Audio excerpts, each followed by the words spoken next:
as we enter week 5, getting close to the end.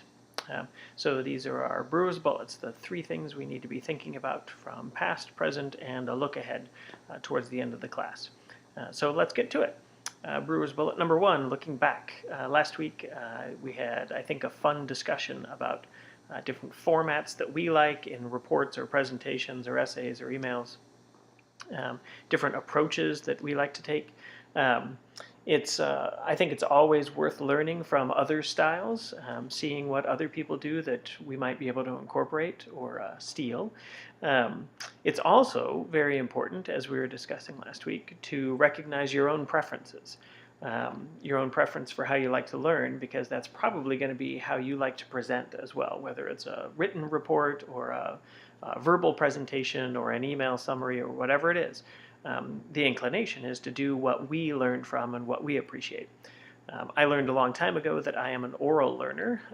I learn by hearing, but that most people in the classes that I teach, for example, are visual learners or kinesthetic learners. They like to get in and do stuff. So I always try and incorporate those kinds of learning styles into even presentations, emails.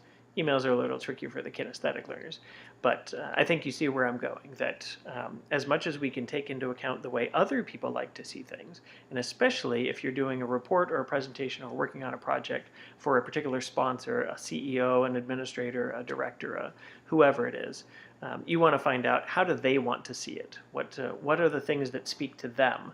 Is it pure numbers? Is it text? Is it interviews, quotes, and stories?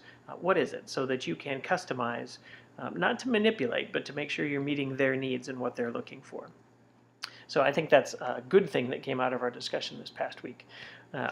Brewers bullet number 2. This week then, I'm excited to work on, to review and read the introductions that the rough draft introductions that you did for your proposals. This week you will be finishing your research and writing up the data analysis. So this is your chance to collect all the information from the online sources, from interviews, from surveys, what other ways you gathered data, and then analyze it. Nicely, the course is set up so that the assignments from Locker and Kinsler this week take you into how to do these analyses. Look, you'll see some examples and some models of how you can incorporate different ways of analyzing the data that you have. You don't have to this week come up with conclusions or recommendations. That's the official assignment for next week.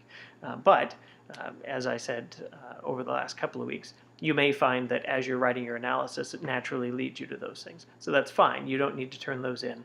This week is just turning in the analysis. So then that looks forward to bullet number 3, which is over the next couple of weeks. So next week you will be expected to write up the conclusions. Here are some implications of the data that I've collected, and here are some recommendations then. What you'll usually want in situations like this is you'll want to present several conclusions and several options and then make your recommendation. What that does is allow you to present all sides of the story and then say, this is where I think we should go, this is what I think we should do, and here's why. You're able then, having presented all the options, to present pros and cons with a lot of credibility. People aren't thinking that you went into this with a solution in mind, but instead from the data that came out, here are some possibilities, and here's where I think we should go because it saves the most time, because it's the lowest cost, because it will be the best in the long run. Whatever your reasoning is, you get to share that then in your recommendations. As you do each of these sections, the introduction, the analysis, and then the conclusions and recommendation, I'll be providing feedback on each of those so that you can do for week 7 your final proposal presentation, both the oral version, the video version, and the written report. So there will probably be things that I have for you on feedback, both on content and format, presentation format, to incorporate into that final one. The other thing you'll get to do next week in week 6 is do a practice video presentation, where the expectation is that you will have Prezi or PowerPoint or some other software that you might find on your own that allows you to have you visible on the screen at the same time as the PowerPoint slides, the presentation slides that you have. So it will be just like you're doing a real live presentation for those of us watching. So if the technology stuff makes you nervous, you can take a sneak preview at it this week so that next week you can be a little more comfortable and confident in doing a practice for your full presentation in week 7. Any questions or comments, text me, 503-422-1736. I've enjoyed the texting back and forth and the phone conversations I've had with a couple of you. You can also email me, and I will do my best to be quickly responsive to that. I'll see you online. Have a good week.